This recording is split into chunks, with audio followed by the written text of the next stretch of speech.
नमस्कार, जोहार। मैं हूँ रंजीत कुमार। आज मेरे साथ है जेपीएससी आंदोलन के प्रमुख चेहरों में से एक कहकशा कमाल जी। कहकशा जी, स्वागत है आपका बीएनएन भारत में। Thank you sir. और अभी जो ये झारखंड में घटनाक्रम चल रहा है कि लगातार छापे पड़ रहे हैं, ईडी की कार्रवाई हो रही है और कई जगह से करोड़ों की संपत्ति का पता चला है। तो इस पूरे मामले को आप किस प्रकार देखते हैं कि एक आईएएस अधिकारी ने अपने सगे संबंधियों के साथ और जान पहचान के लोगों के साथ अकूत संपत्ति अगर कोई अर्जित कर लेता है, किस प्रकार का मामला है?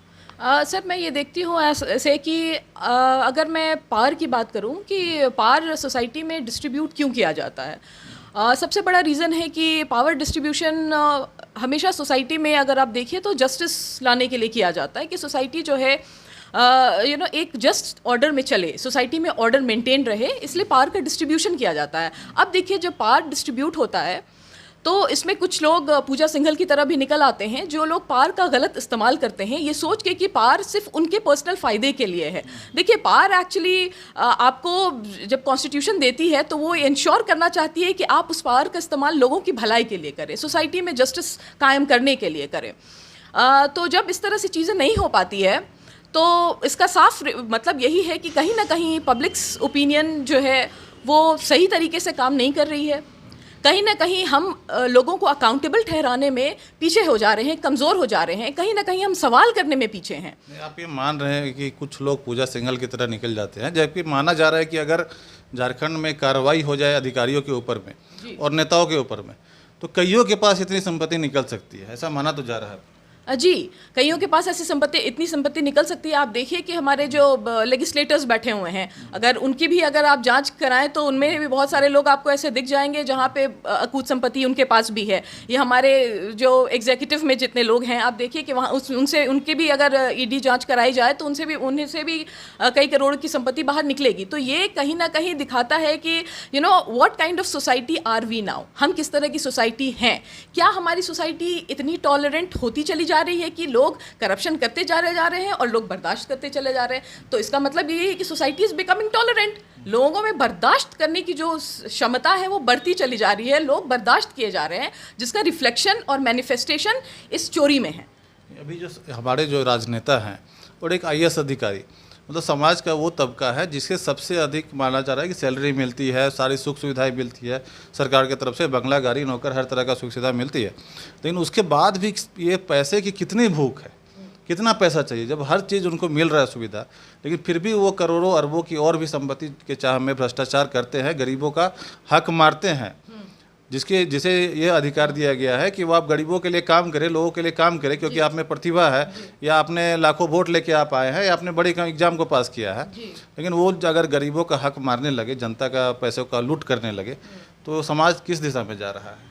सर, समाज तो इसी दिशा में जा रहा है जहाँ पे हम इतने सेल्फिश हो जाते हैं। और जैसे आपने कहा कि उनको सैलरी इतनी मिलती है कि उनका भरण पोषण और उनकी जो और भी ज़रूरतें हैं वो पूरी हो जाएं, लेकिन जो है आप देखिए फिर भी जी अच्छे तरीके से पूरी हो जाए, लेकिन फिर भी लोग लालच की वजह से ही इतना करप्शन कर रहे हैं। लेकिन देखिए, आप ये चीज़ बहुत पहले से चल रही है, इट्स नॉट कि आज कोई नई बात है। ये करप्शन का मामला बहुत पहले से चल रहा है। इनफैक्ट गांधी जी ने ये बात कही थी कि there is enough for everybody's need but not everybody's grid.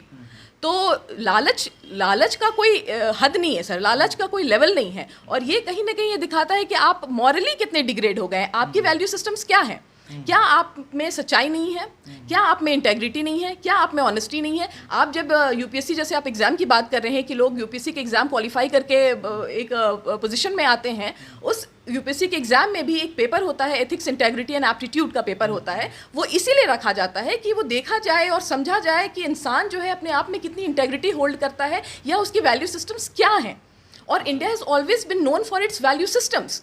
आप देखिए कि जितने हम हिस्ट्री से भी अगर शुरू करें तो आप देखिएगा कि हमेशा इनफैक्ट किंग अशोका की बात की जाए तो उन्हें लोग कहते थे कि that he was a lover of people, he loved his people and people loved him back because he was just. तो उस तरह के वैल्यू सिस्टम के हम लोग उस कल्चर के हम लोग पार्ट है। लेकिन जब इस कल्चर को में हम देखते हैं कि आज की जो मॉडर्न अंडरस्टैंडिंग है, I don't know that this is called modern understanding और this is called corrupt understanding, जहाँ पे you feel that this is all for you. आप ट्रस्ट ही नहीं रहते हैं, जबकि इनफैक्ट आप देखिए तो आप आपके पास जो पावर है, you are the trustee of the power, you are not the owner of the power. आप यहाँ पे ओनर बन जाते हैं और ओनर बन के आप पावर अपने लिए इस्तेमाल करते हैं, जबकि आपको इस पावर का जो इस्तेमाल है वो लोगों की भलाई के लिए करना चाहिए, because you hold the power to help people.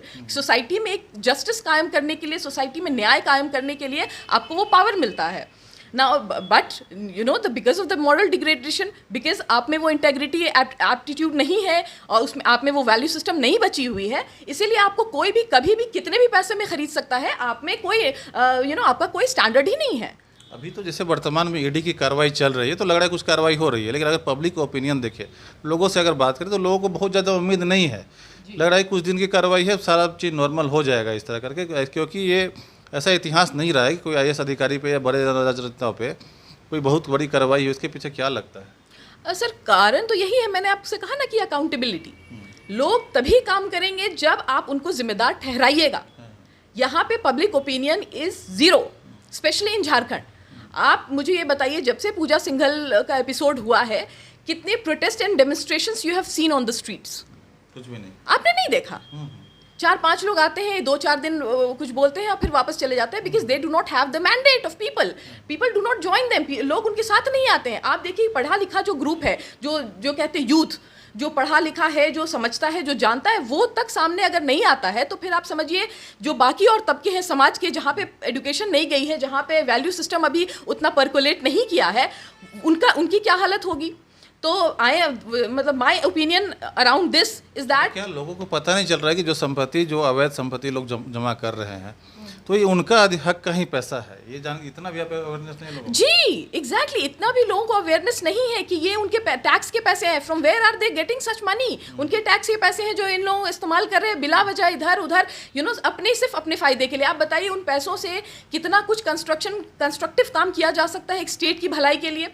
आप बताइए, अभी यूथ, जो अनएम्प्लॉयड यूथ बैठे हुए हैं, क्यों नहीं जॉब्स गवर्नमेंट जनरेट कर रही है? क्यों नहीं जो अनएम्प्लॉयड है उनके लिए आप रोज़गार की व्यवस्था कर रहे हैं? क्यों नहीं आप जो गरीब तबके के लोग हैं उनके लिए बीपीएल के थ्रू राशन का इंतज़ाम करवाते हैं, या और भी जो सुविधाएं, जो वेलफेयर स्टेट का काम है, क्योंकि you are a welfare state. तो आप वेलफेयर, लोगों के वेलफेयर के लिए आप क्यों नहीं काम करते हैं? क्योंकि आपको ये लगता है that you are not accountable. आप 5 साल के लिए आते हैं, इस वजह से नहीं आते हैं कि आपको लोगों के लिए काम करना, आप इस वजह से आते हैं कि आपको अपना प्रेजेंट सिक्योर करना है और अपना फ्यूचर सिक्योर कर लेना है। तो जब तक ये टेंडेंसी बनी रहेगी कि मुझे अपने फ़ायदे के लिए पावर पोजीशन चाहिए, तब तक तो समाज कभी भी चेंज नहीं होगा। और समाज को चेंज करना है तो समाज के लोगों को आगे आना होगा। समाज को ये समझना होगा कि it is their money and the people who are sitting in the government are the trustee of their money. वो ट्रस्टी हैं, उन्हें पैसा जो है लोगों में बराबर इक्वली डिस्ट्रीब्यूट करना है। तो ये पब्लिक ओपिनियन पे डिपेंड करता है, लोगों की जागरूकता पे डिपेंड करता है, लोग कितने जागरूक हैं, लोग कितना अवेयर हैं और लोग कितना सोचते हैं। जी, बात करने के लिए बहुत बहुत धन्यवाद। Thank you sir.